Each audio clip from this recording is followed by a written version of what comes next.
Hola, mi nombre es Germán González y les voy a hablar sobre los indicadores de salud. ¿Qué son los indicadores de salud? Estos son instrumentos de evaluación que miden el estado de salud de una población en específico. Eh, ¿Y para qué nos sirven? Van a brindar una idea al sistema de salud sobre la ocurrencia de una enfermedad u otro evento relacionado con la salud. Por ejemplo, si se quieren medir los casos del VIH en un determinado tiempo, en una determinada población, bueno, pues se van a ocupar los indicadores de salud para poder conocer las características que afectan a la población, a la sociedad con esta enfermedad. Ahora, la calidad de estos indicadores de salud va a depender pues de la calidad de donde retomemos estos datos, tanto como fuentes de consulta, como frecuencia de los casos, como tamaño de la población y como datos en general. Ahora, para hablar de los indicadores de salud, los tenemos que dividir. Como paréntesis, cabe señalar que los indicadores de salud se pueden dividir. eh, También hay indicadores del servicio de la salud.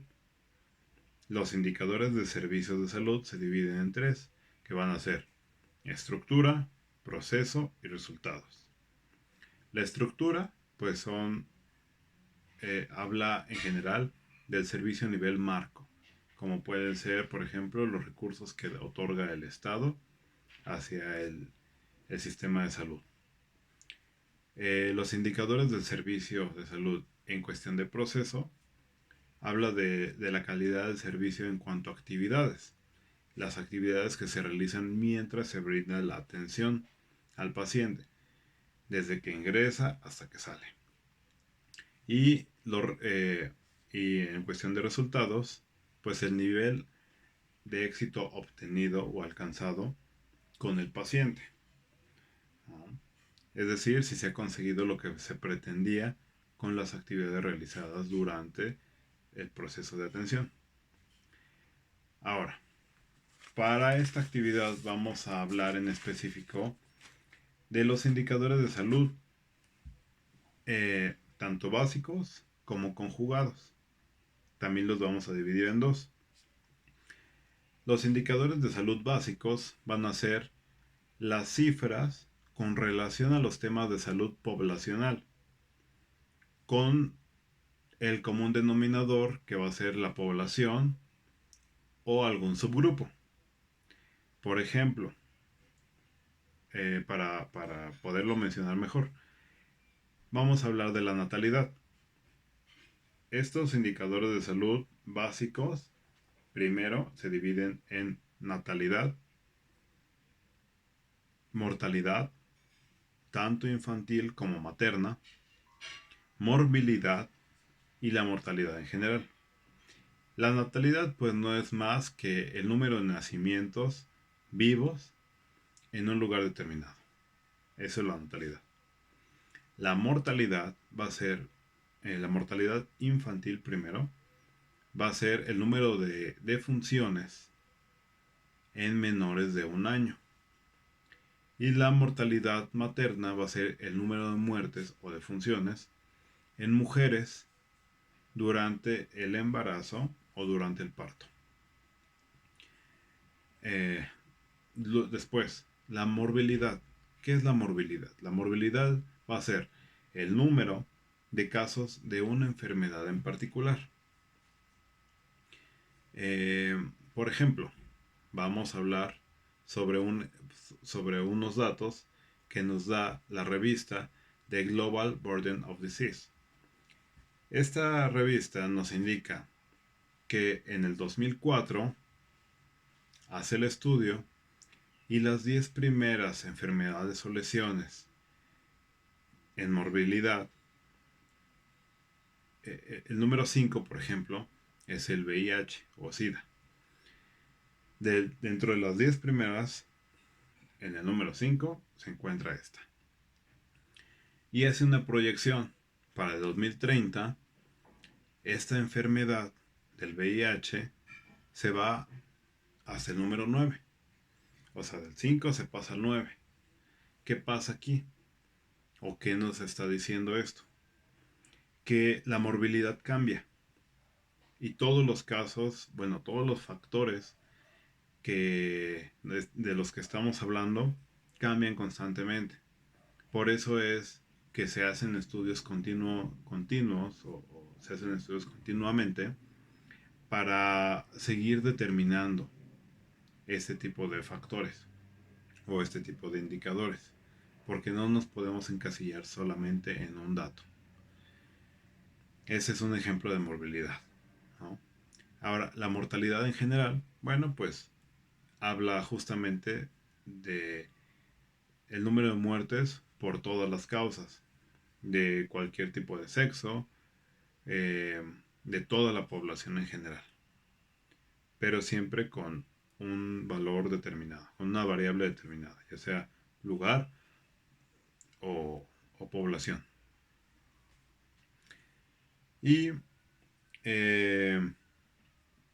ya hablamos de los indicadores de salud básicos. Ahora vamos a hablar de los indicadores de salud conjugados. Los indicadores de salud conjugados van a ser los factores que no dependen de las personas directamente, factores inherentes, construidos por el contexto social. Por ejemplo, vamos a hablar de la esperanza de vida. La esperanza de vida pues va a ser el número de años que puede llegar a vivir una persona. Pero esto va a depender de la condición socioeconómica. Bueno, entre otros factores, va a depender mucho de la condición socioeconómica. Y tenemos otro ejemplo. En 1990 la esperanza de vida en hombres era de 68 años y en mujeres a 75. Y cambia en el 2014. En el 2014, de 68 años que vivían los hombres, sube a 72. Y de 75 que vivían las mujeres, sube a 77. Como les comentaba, va a depender de muchas otras cosas. Pero también es importante destacar o conocer que tiene que ver también las diferentes entidades federativas para señalar la esperanza de vida. Por ejemplo, las entidades como Nuevo León, como la Ciudad de México, como Baja California Sur, son las más altas en esperanza de vida, siendo de 76 años en el 2014. Pero las entidades como Oaxaca, Guerrero, Chiapas, bajas a 72. Perdón. Y esto, pues, son resultados que se tienen que tomar en cuenta dependiendo de los objetivos que se busquen. Ahora, eso fue la esperanza de vida. También existe otro indicador que se llama índice de desarrollo humano.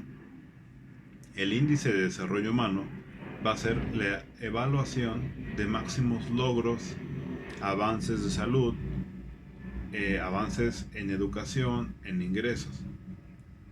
Estos datos nos los va a indicar el Banco Mundial.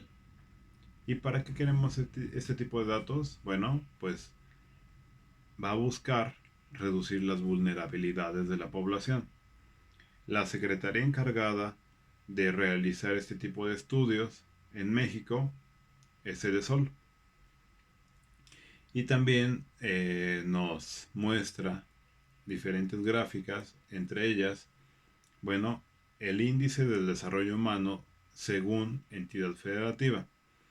Y es curioso que, o es bueno observar lo mismo que vemos en la esperanza de vida.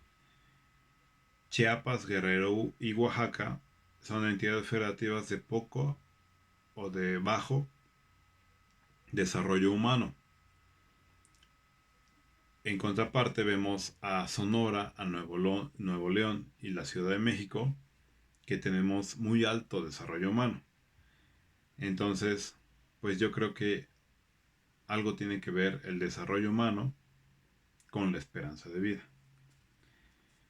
Y por último tenemos al índice de años de vida saludable perdidos, que con sus siglas se le puede conocer como AVISA.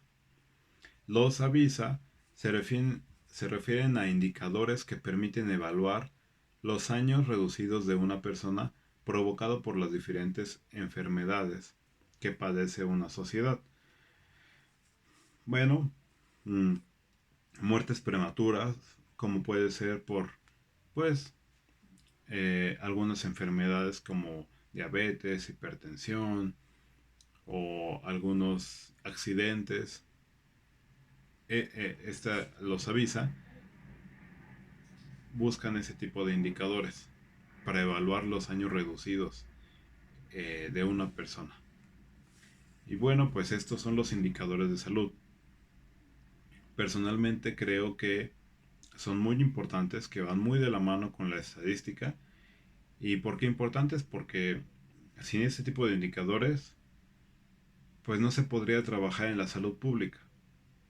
Es muy, es muy necesaria ese tipo de estudios para la epidemiología, porque pues si se busca un objetivo o se persigue un objetivo en general, se puede alcanzar con este tipo de indicadores de la salud, que nos van a arrojar muchos datos en los que podemos trabajar para perseguir un objetivo y para alcanzarlo.